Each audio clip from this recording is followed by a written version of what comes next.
Testing 1, 2, testing 1, 2, making sure this isn't back up and working.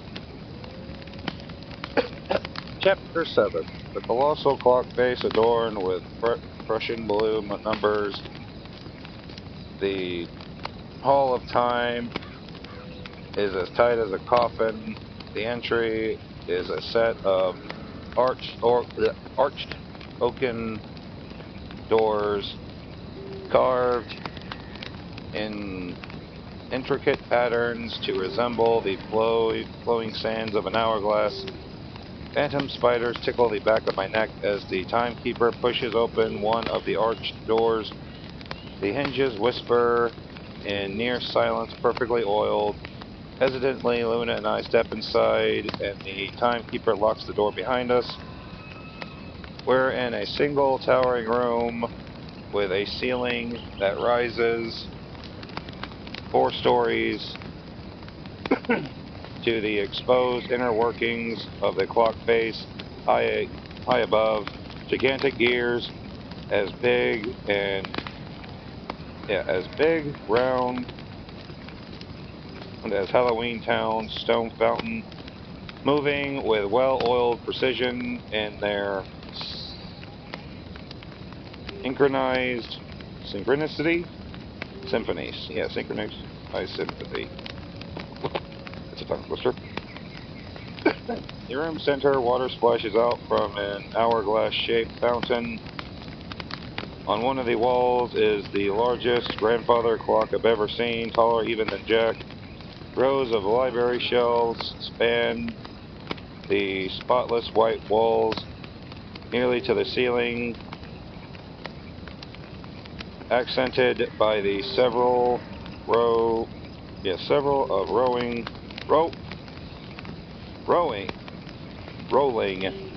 ladders and holding hundreds of ticking timepieces instead of books.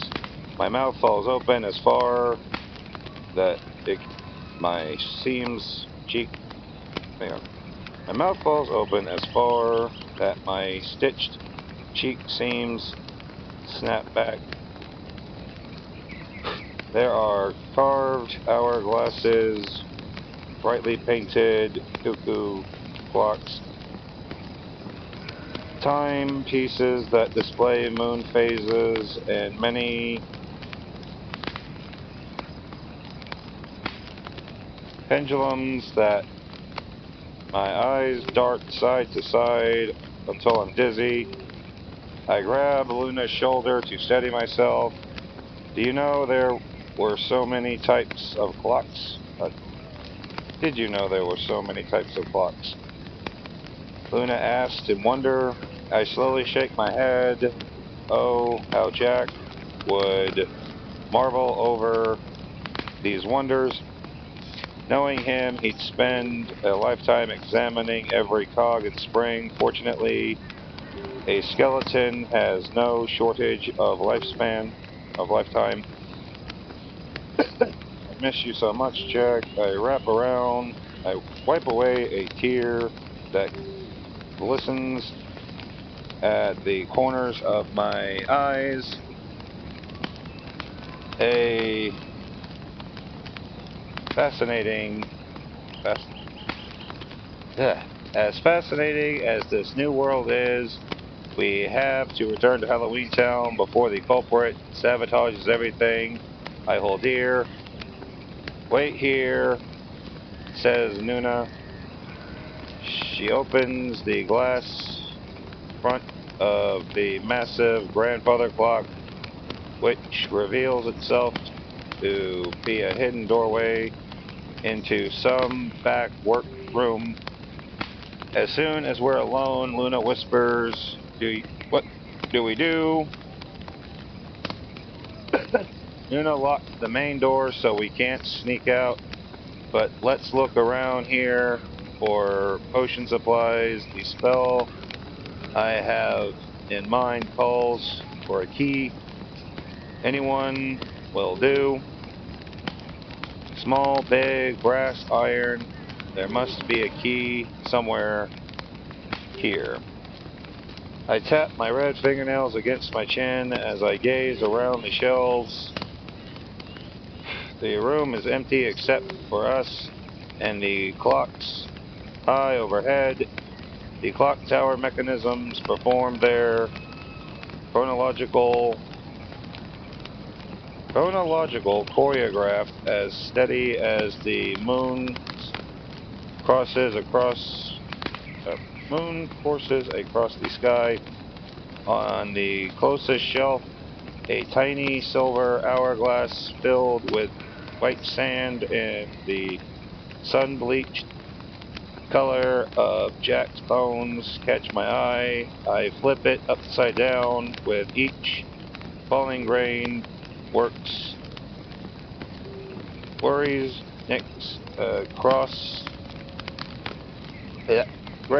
Worries nicks away at me that I'm running out of time to get back to him. Look at this, Luna exclaims. A grand marble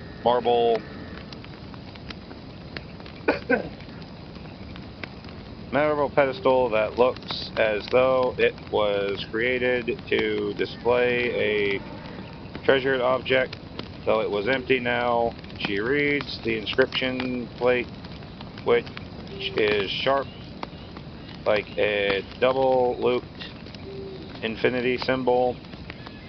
The forever glass. Have you heard of it? The forever glass, have you heard of it? I shake my head. I haven't.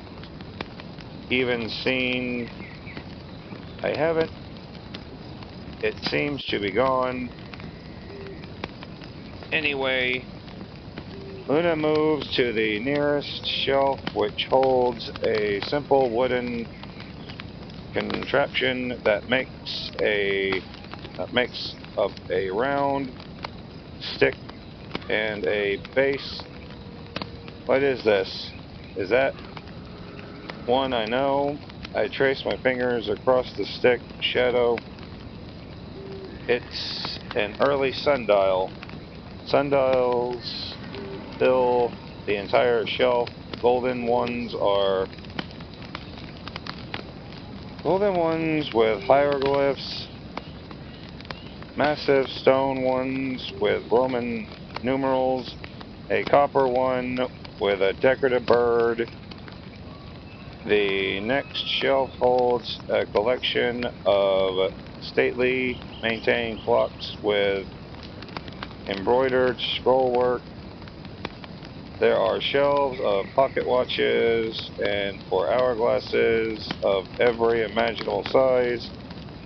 More timepieces than I can count fill the Hall of Time, half of which I wouldn't be able to identify without the help of elderly brass labels. Marine chronometer, 18th century England. Contemporary water clock, Egypt. Dialed alarm clock, 20th century America. I am about to push a button on a clunky alarm clock when suddenly ticks and chimes and beeps go off from every shelf in a perfect synchronous chorus made of the so many flashing sounds that I feel like I'm everywhere and nowhere at once. Luna claps her hands over the silk folds of her ears. It's so loud. It must be a new hour. I shout over the clanking ding. A cuckoo bird behind me pokes out from its door straight into my back, and I jump a mile. Fortunately, the clocks fall silent once they've announced the changing hour, and my hands fall to my sides. though a roaring echo resounds in my ears. They must all be set to the same time, I say as I inspect a digital clock that now reads 12 noon, next to a natural nautical brass 24-hour clock whose arms also point to 12. Not all of them look. Luna points to a high shelf holding a collection of festive cuckoo clocks, the only timepieces in the Hall of Time whose hands point to different times. Cautiously, I climb a library ladder to read the shelved brass label, Holiday Town clock. The first clock has a tiny Christmas tree and snowman in a top hat. The Valentine's Day one has a miniature kissing couple that pops out from the door on the rose-scented spring. The Easter clock is painted in soft pink, yellow, and soft pinks and yellows like a giant Easter egg. My heart tightens with a deep ache when I come to Halloween clock. A row of miniature jack-o'-lanterns gleam beneath an orange sun eclipsed by a cat's yawning silhouette, and it pains me like thorns in my leaf stuffing to think of my friends in danger and Jack not knowing where I am.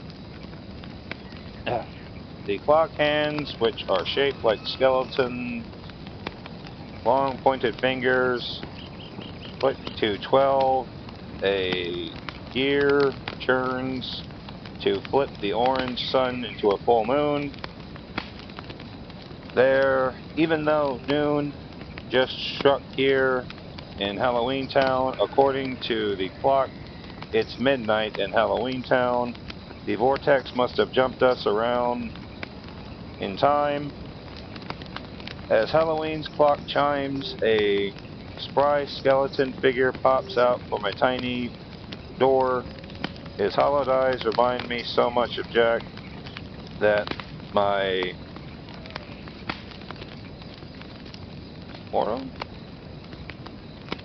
molars ache with longing.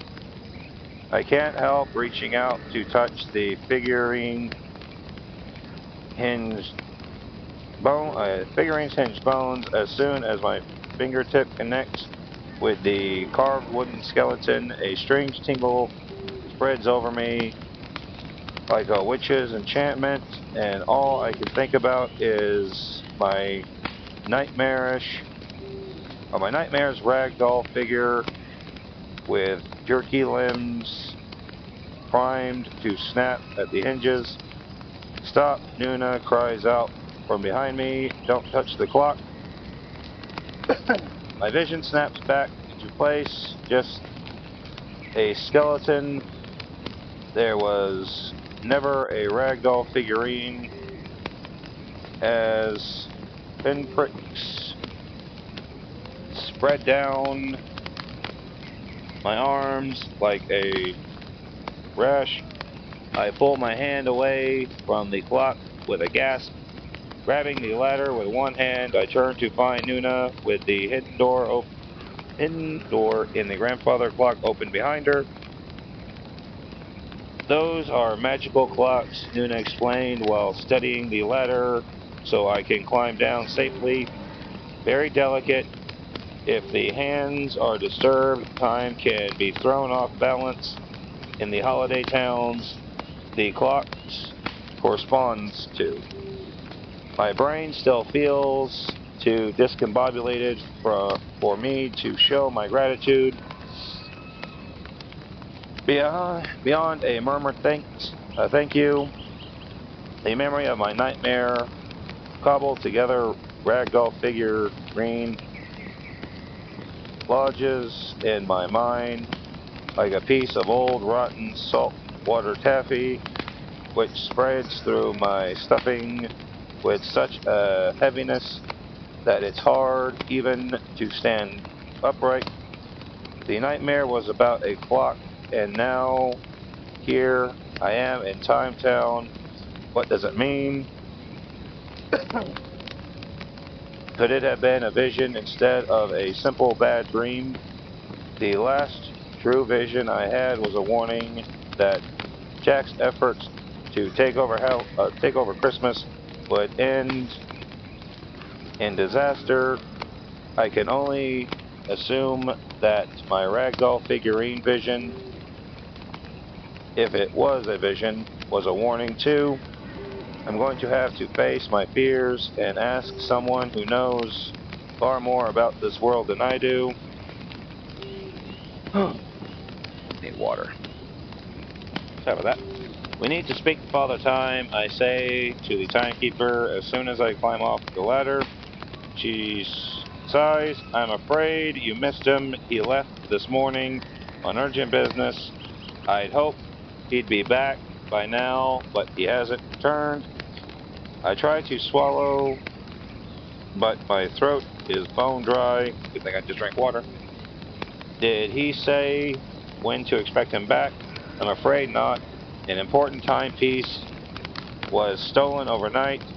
I was polishing the podium and left it on the floor for only a moment while I went to the workshop to get more rags. When I came back, it was gone. Father Time left to track it down.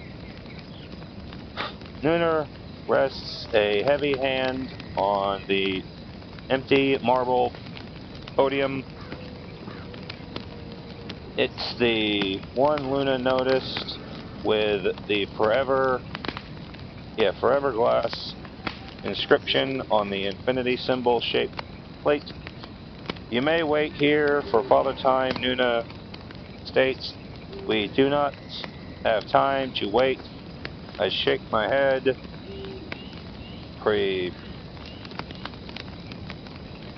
The premonition that Halloween Town is in danger. I stride over to the hourglass-shaped fountain and dip my hands into the pool. The water is cool and refreshing. The fountain's pool is large enough to hold a person, maybe two. I spin towards the timekeeper, drying my hand on my patchwork dress. Is there a flower shop in town? Okay, so once she put her hand in the water, she didn't drink it. That makes no sense, but it does. She blinks in surprise before nodding. Right on Dream Street.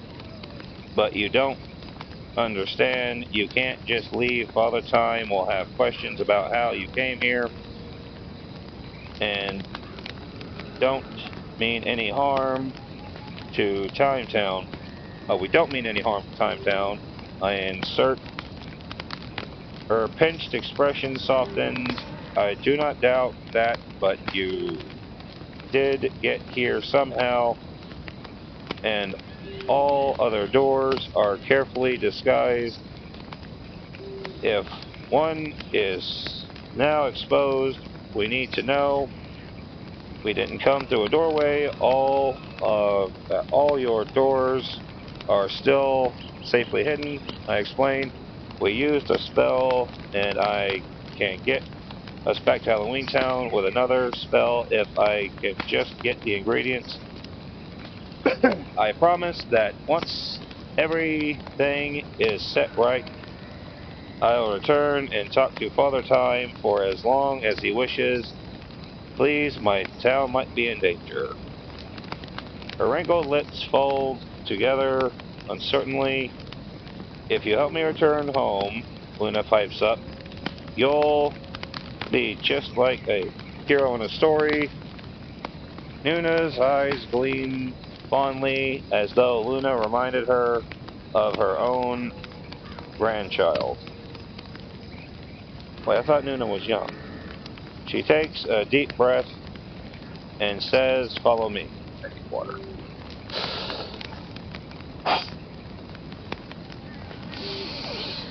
Luna leads us through the heavy arched wooden doors, where she settles her goggles over her eyes and points to a shop on the corner. I shade my eyes against the midday sun as I scan the rows of shops. Timeless treats, baking chimes and chimes again, books, second-hand clocks bloom in time. Thank you. You really have no idea how important it is. We get home, I cry, already striding down the stairs in focused steps with Luna skipping after me. Luna and I weave through Timetown residents, doing our best to keep from colliding with them as they use their wristwatches to move backwards in time, fast forward in time, or remain eternally immobile from stopped time. Luna dashes along behind me, her silk arms pumping hard, her slippers nearly caught on her oversized pajamas. I thought you said you couldn't recreate the potion that brought us here. We can't, but fortunately, there are infinite potions. All the flower shop amends cause curious. At the flower shop, amid curious looks, I barter and exchange needle and thread for 3 long, slender branches of, I'm not even going to try to pronounce that monstrosity of a word, Citicis scoparius, and a handful of dandelion seeds from the bookstore.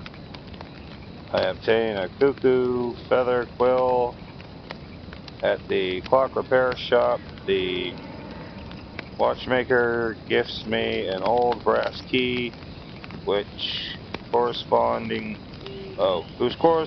clock broke long ago.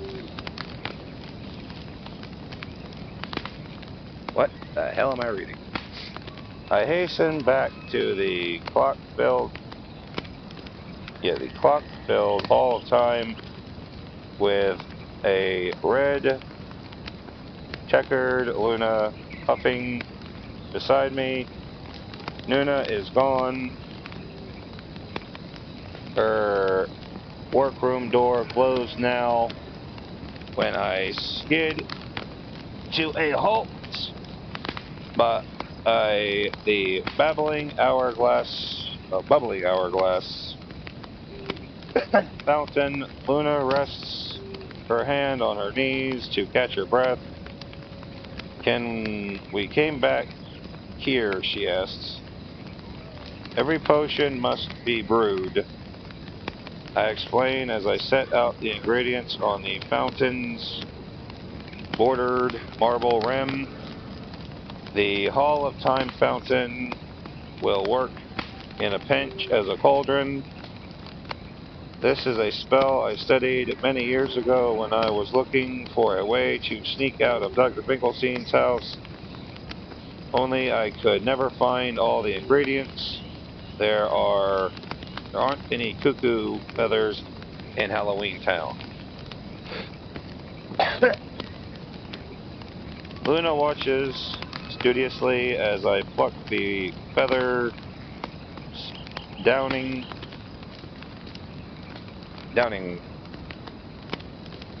filaments from its stalk.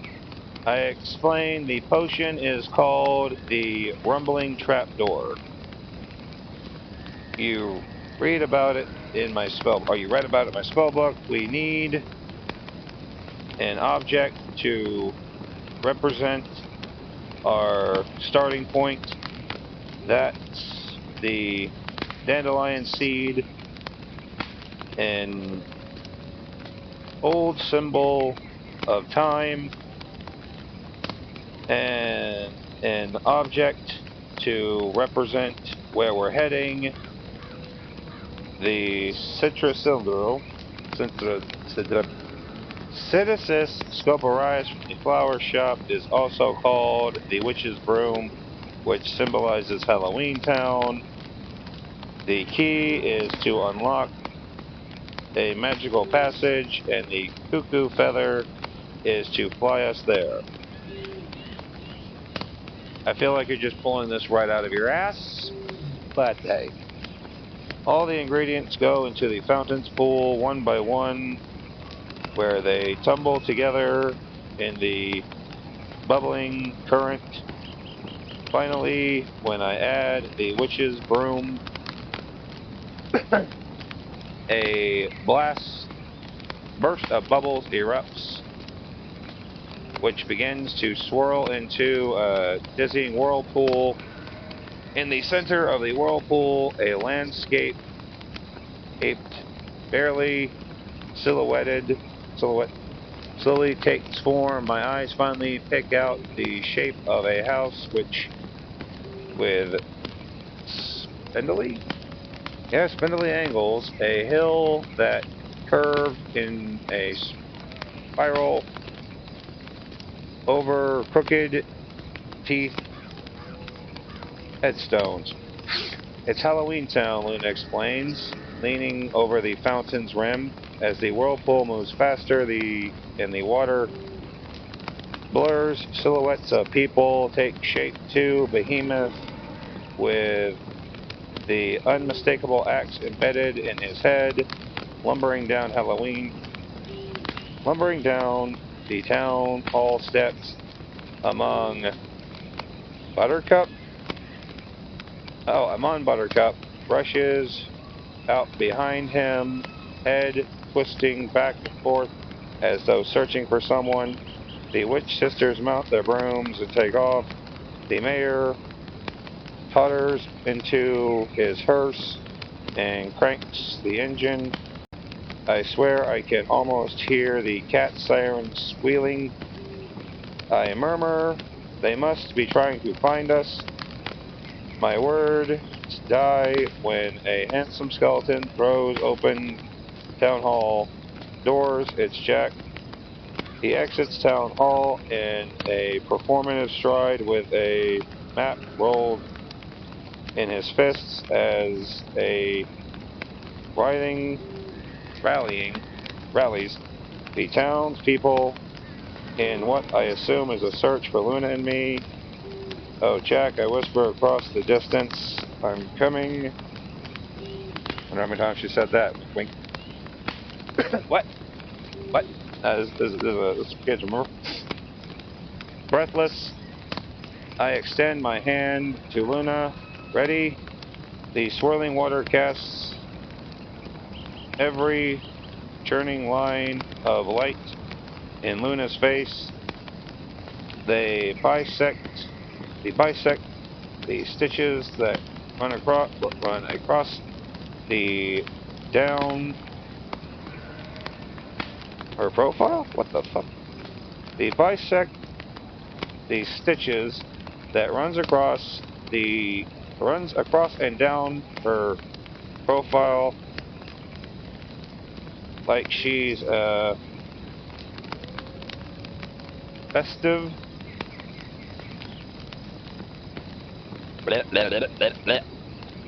fractured kaleidoscope.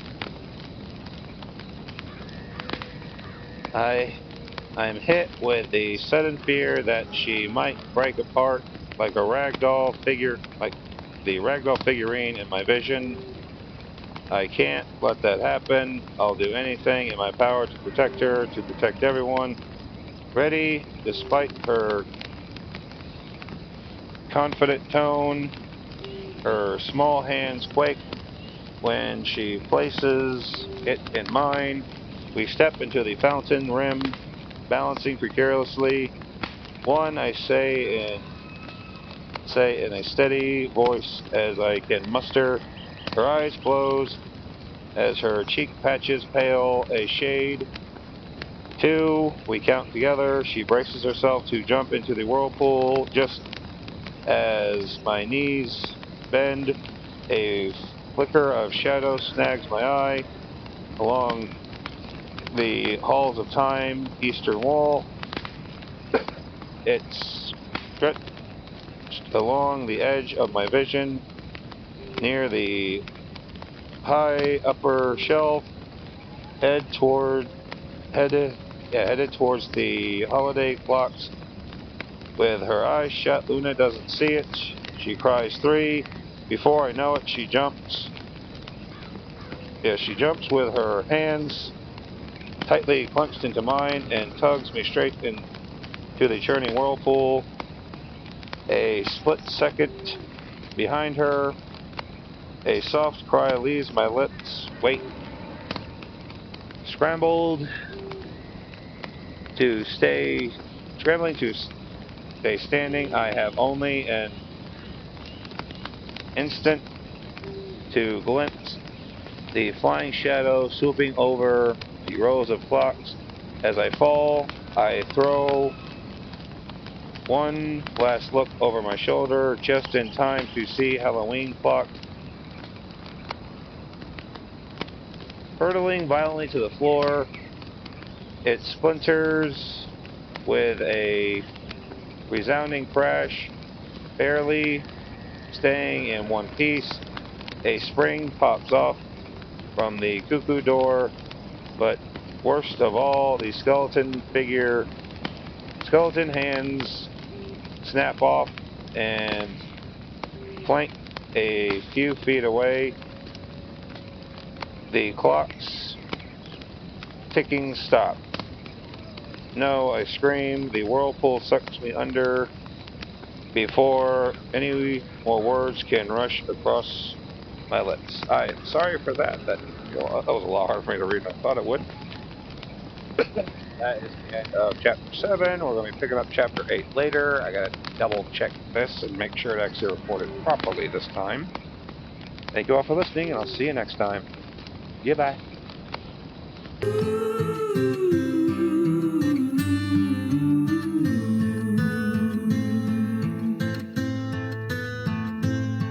Farewell.